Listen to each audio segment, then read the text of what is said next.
Allora, sono Carmela, la cuoca e titolare della trattoria da Carmela. Ci troviamo nel centro storico di Napoli, in via dei Tribunali, che è la parte antica della nostra città, è la parte che risale al centro antico di quando fu fondata dai Greci. Infatti questo è il decumano maggiore e piazza San Gaetano prima era all'Agorà e c'erano i mercati. Infatti scendendo verso San Gregorio Armenio c'erano i vari mercatini che ancora oggi si possono andare a visitare nella chiesa di San Lorenzo Maggiore. E questo era il decumano maggiore, poi c'è il decumano inferiore che è San Biagio dei Librai e il decumano superiore che è la via dell'Anticaglia. E qui di fronte a noi c'è il bellissimo campanile di Pietrasanta, che è il più antico d'Europa, che risale al VI secolo se non sbaglio. E siamo in questa zona bellissima da quasi 13 anni. Abbiamo iniziato la nostra attività, non siamo nati come trattoria, avevamo sempre in mente di fare qualcosa di nostro. Io e mio marito già quando eravamo ragazzi volevamo fare qualcosa che era prettamente riguardava noi e quindi vedemmo, poi mio marito si innamorò di questa zona, c'era la possibilità di acquistare questo locale e lo prendemmo. Iniziamo però non era trattoria, era una tavola calda e noi rilevammo l'attività e poi pian piano abbiamo avuto i permessi, le cose, ci siamo dedicati anima e corpo a questo lavoro. Infatti che è un lavoro abbastanza pesante al quale dedichiamo quasi tutta la giornata.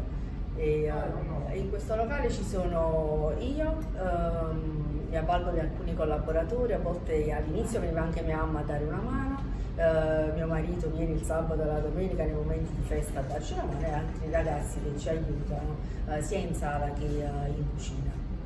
Io ho voluto infatti chiamarla Trattoria da Carmela proprio perché io dico sempre che è come un figlio questo locale per me, l'ho partorito, lo conosco dentro, fuori e quindi lo vivo pienamente. Perché in cucina ci sono io e mi avvalgo della collaborazione di altre persone, però principalmente voglio proprio che ci sia la mia impronta, perché ci tengo molto, io sono molto legata alle tradizioni, alla cucina della mia famiglia, perché a casa mia e a casa sia della nonna materna che quella paterna si mangiava molto bene e ho deciso di portare avanti questo punto di forza, che per me è molto un punto di forza, e sono molto legata alle tradizioni e penso che le tradizioni devono essere trasmesse e portate sempre avanti.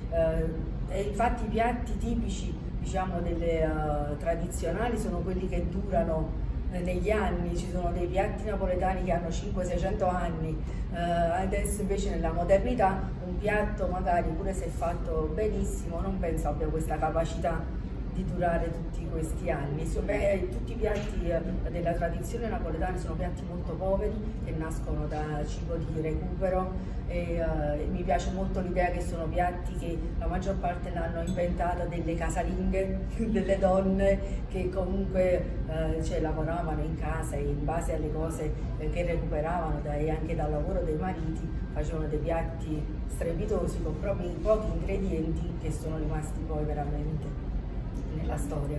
Infatti per esempio c'è lo scarpariello, voglio dire che è uno dei miei piatti anche preferiti, che ha proprio pochi ingredienti tipo pomodoro, basilico, parmigiano, ma esce fuori un piatto semplice quanto buonissimo.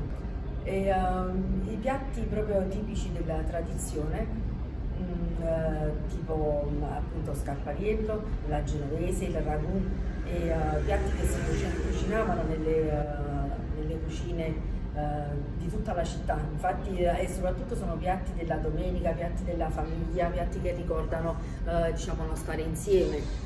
E infatti la clientela più difficile da accontentare è proprio il napoletano, perché in ogni famiglia napoletana si mangiano questi piatti e ognuno ha la propria ricetta, il proprio segreto, ognuno lo fa buono. Quindi proprio i clienti più difficili sono e quando mi fanno i complimenti, un cliente napoletano mi fa i complimenti, io sono proprio lì soddisfatta che ho raggiunto il mio obiettivo. La mia passione per il cibo nasce dal fatto che, ripeto, nella mia famiglia si mangiava molto bene.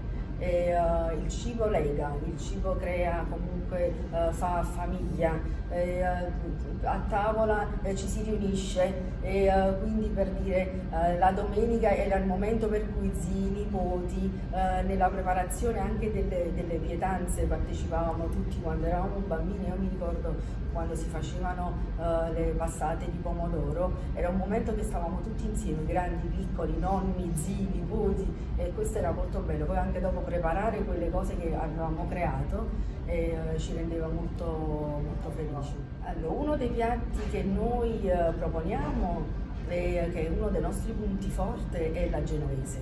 È un piatto al quale sono molto legata perché, a parte che è un piatto molto saporito, ricco, carico, quei piatti strong che o ti piace oppure non ti piace, ma in genere piace. Ed è un piatto che comunque ha una lunga preparazione, non lunga come il ragù, però comunque è una preparazione lunga, anche in questo caso pochi ingredienti, quindi carne, cipolla e basilico, però messi insieme esce fuori un piatto che è proprio veramente buonissimo. E noi la serviamo la genovese con degli ziti spezzati, che comunque è poi la tradizione che te lo richiede, anche se va bene in qualsiasi tipo di pasta corta, però comunque è la tradizione vuole questo zito, che poi è una pasta lunga, per questo la spezziamo, perché non la spezziamo da sempre, si è spezzata, ed si dice la morte sua perché l'abbinamento proprio con una pasta poi tra l'altro trafilata che cattura il sugo, lo avvolge e diventa un tutt'uno, pasta, sugo, ed è una cosa buonissima. Sulle origini di questo piatto ci sono varie leggende. Ci sono vari racconti, c'è chi dice che è nata da alcuni cuochi genovesi che avevano delle locande nel porto di Napoli quando c'erano le repubbliche marinare, quindi molti tra Genova e Amalfi, quando venivano i genovesi si fermavano qui nel porto di Napoli e cucinavano questa pietanza a base di cipolla e di carne.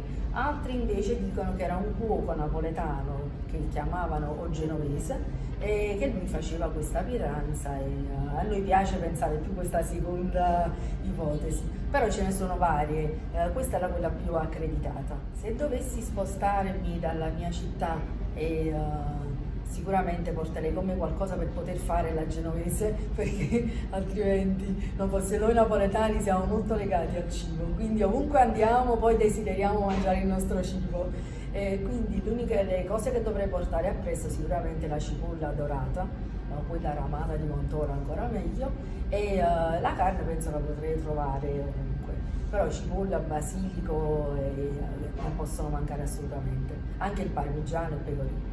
Allora, la genovese per me rappresenta comunque un ricordo di famiglia, perché comunque mi ricordo quando mia nonna la faceva, mia mamma le stava vicino, oppure quando magari litigavano sul tipo di carne da usare, oppure si confrontavano e io partecipavo sempre a questa diatriba e poi seguivo loro come la facevano, ho imparato a farla a modo loro ovviamente, poi dopo mettendoci le mie mani, diciamo, la mia passione, e questo mi ricorda molto, diciamo, l'infanzia, i miei genitori e i miei nonni.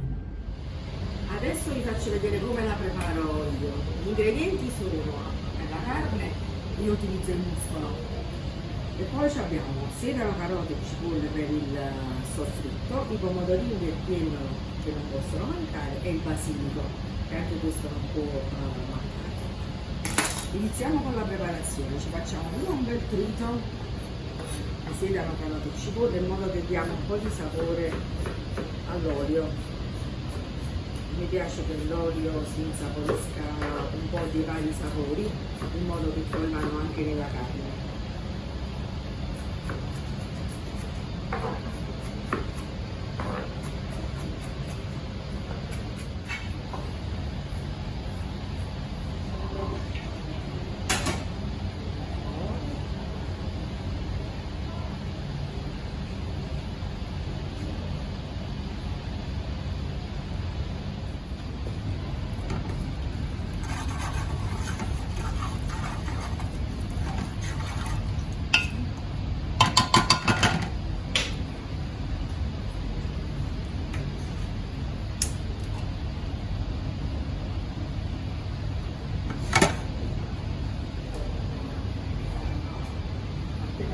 Appena soffrigge un poco ci mettiamo la carne e la facciamo rosolare bene bene.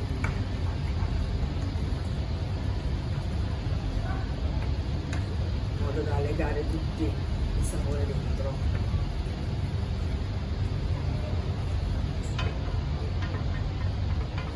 Adesso aspettiamo che soffrigge un po', sedano carote e cipolle, facciamo insaporire bene bene l'olio e mettiamo la carne all'interno. Inizia a sfrigolare.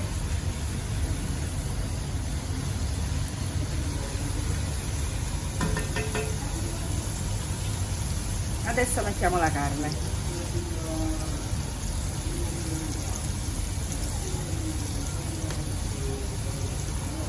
La facciamo rosolare bene da tutti i lati.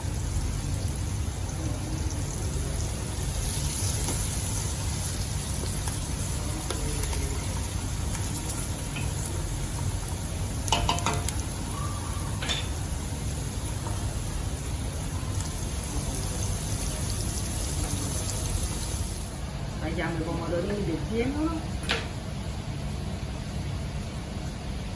e li mettiamo.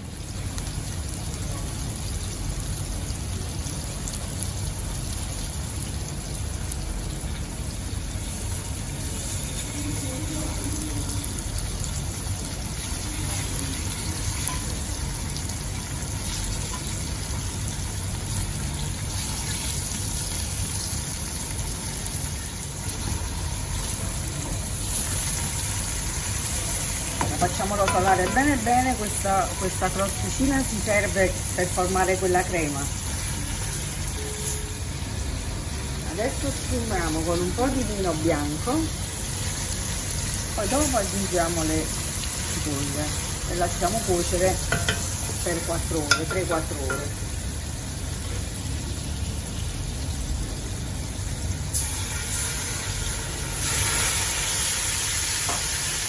Lasciamo lavorare.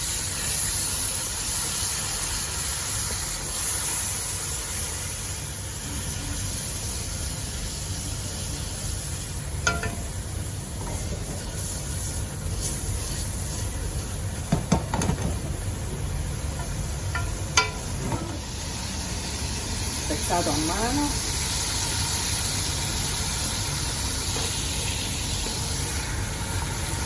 Già si forma quella cremosità e poi ci aggiungiamo la cipolla.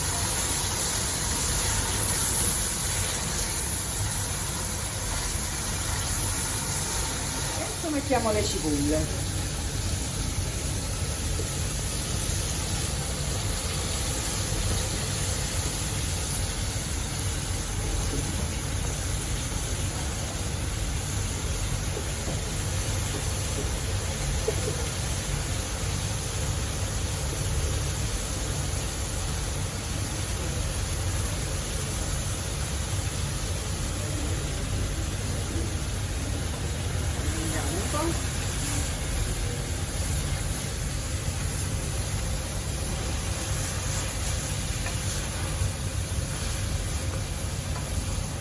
Adesso copriamo, abbassiamo un po' la fiamma e facciamo cuocere almeno un'oretta coperto, un paio d'ore coperto, poi dopo apriamo un'altra oretta scoperto.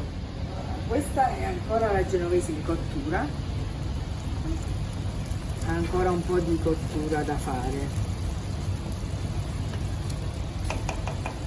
Un'oretta di cottura e qui invece abbiamo il risultato finale.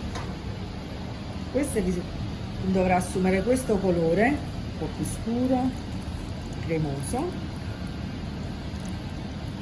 e condiremo la nostra pasta, le candele spezzate, basilico, parmigiano.